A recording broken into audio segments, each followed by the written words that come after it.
jumping is the excited greeting. The dog really jumps to get closer to humans. So to train the response for them to not jump, you need to train them a preferred behavior with a redirected command, and also make sure that you reward the differential behavior. So instead of jumping, teach them how to sit and sit on cue and reward that instead of the jumping, which does not get reinforced by us. Truthfully, they have learned that jumping close to us is actually reinforcing by itself without us giving a reward. So you want to make sure that when you train for differential behavior, that the reward is more valuable. That's number one. Number two, dogs actually respond to human handling.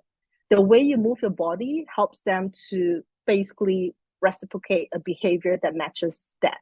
So if you think about it, when the dog is jumping, try to bend your body or turn around so that the jumping is not making contact with us, that's reinforcing to them.